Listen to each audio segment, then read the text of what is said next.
Year's Day away at Boundary Park. Sound familiar? Yeah, what a difference 4 years can make. How toxic, divided we were that day, and how united and a lot more happy we are nowadays. But there's still 22 games to go. And yeah, and if you wonder why it's a bit rocky at the minute, I've got my gym bag with me and I don't really want to put it on my shoulder. Yeah, but this will be a even bigger challenge than Boxing Day, because no two games were ever the same, so close to each other. And we haven't won at Boundary Park since November 2003. We need to keep this up. We're 15 games unbeaten, heading into this new year. I've just got to keep at it, because even the slightest error this season, it could all go pear-shaped. There is no room for error, and only the most consistent team will win the title. Come on, Knox, 20 points. Let's do this. Yeah, 5 of us on 27. It went to a tiebreaker, but because most of us who had got 27 had won it in previous weeks, that means they only left like one person to win it, because they're trying to share it round. Because I won it against Maidenhead, the last away game, so yeah, kind of forfeited by default, so someone else could win. However, we do have cream eggs. I found them on the shelf at Tesco for like £2, just lying there. Is it even Easter? Isn't even Easter yet? The Portugal flag's back today as well for Ruben and Kevin. Nothing changes. We're still on the KFC tours, apart from Casey, who's finished his Subway because he's loved it. Subway's a way of life, isn't it? It's the way forward. It is the way forward, man. Yeah. He's had about 3,000 naps on the coach as well. Team news is Cameron is playing left wing back, and we have a back three of Badge, Baldwin and Brindley, Bostock and Palmer. We do want to control the midfield with them two in there, and just the one change from the front three from the previous game.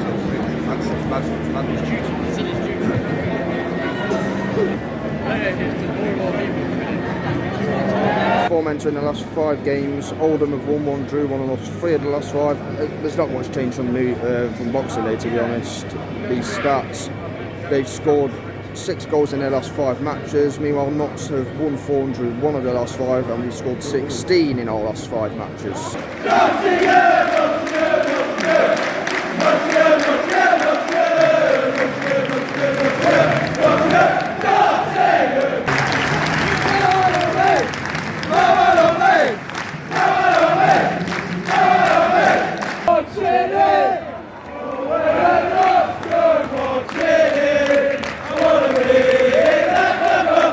It's been quite a good episode so far. Is this a library? Is this a library? I'm just a little bit concerned about Knox being a bit suspect to Oldham's aerial threat. Knox on the ball, both of them are quite tall. About 20 minutes in, I want to say first proper chance, but some good neat footwork around the box. Involving the man, Palmer, Cameron. Bostock eventually took the shot. Still got the ball. And Balls on the pitch, there's 2 balls on the pitch. There's 2 balls on the pitch! Bostock eventually took the shot. Yeah, went miles over. We all fell off. I had a wheelbarrow. Oh, come on! Yeah, Knox really need to up it. Our final ball into the box isn't good enough at the minute. The officials are a bit annoying, but let's not use that as an excuse. We need to use the ball better. If we just up it a bit, we might have took the lead, but our final, like I've said several times today, our final ball is really lacking. This is Kedwin's game. It was on Boxing Day, and it is today. I know why we're drawing. It's a fault of our own. We need to up it, but the officials are so bad.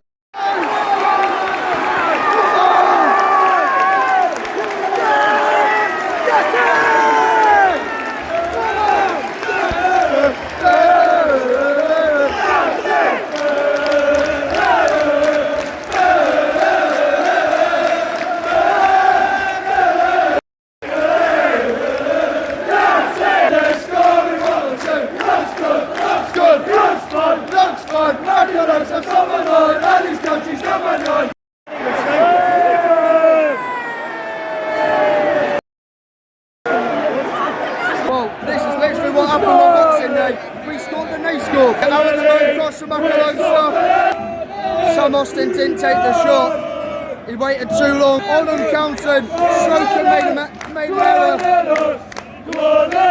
It was just like to be tapped into the empty net.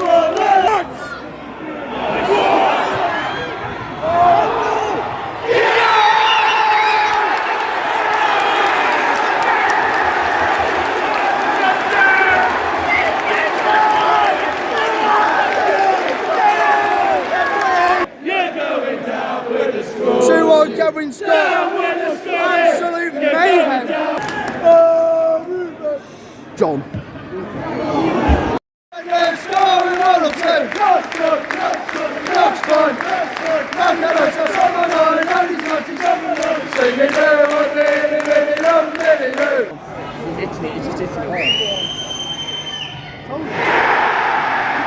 We've given these 2 goals.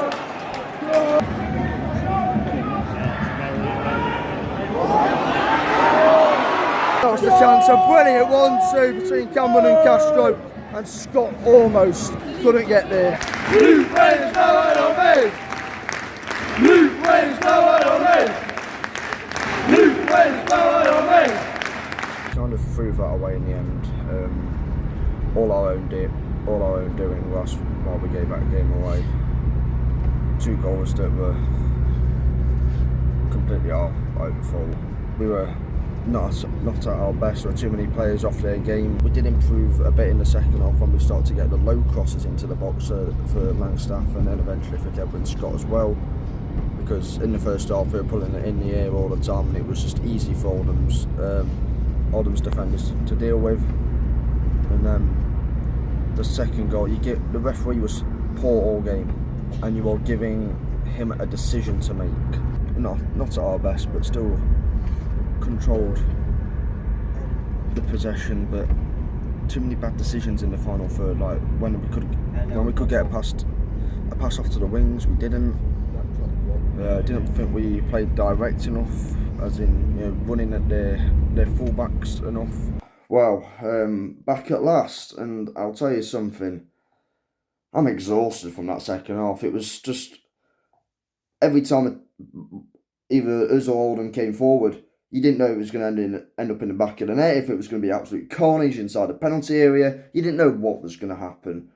In the end, it feels quite disappointing. It feels like 2 points dropped, but at the same time, you think we weren't at our best as well.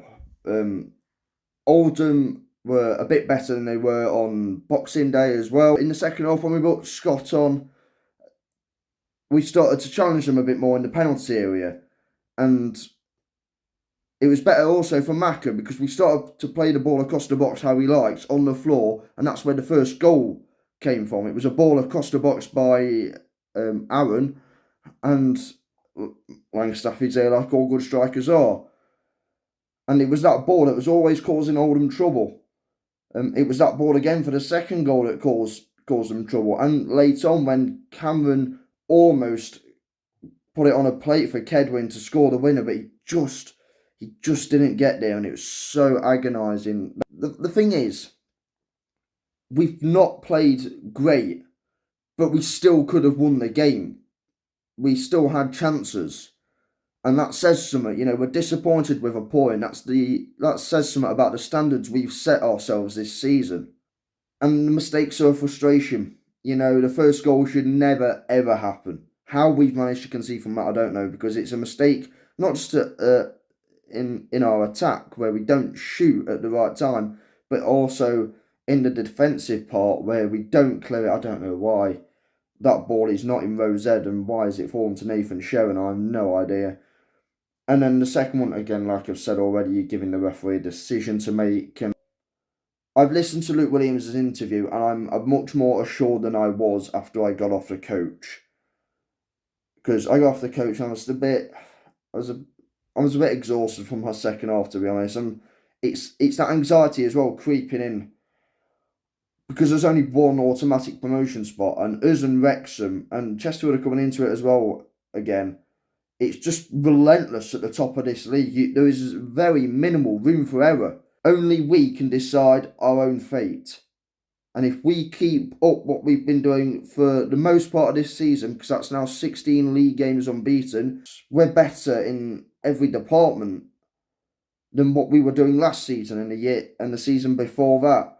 You're not going to be 100% at your best in every single game of the season, but you do need to be at your best for most of the season if you want to get that one automatic promotion place. And like I said at the start of the vlog, the most consistent team is going to win this league.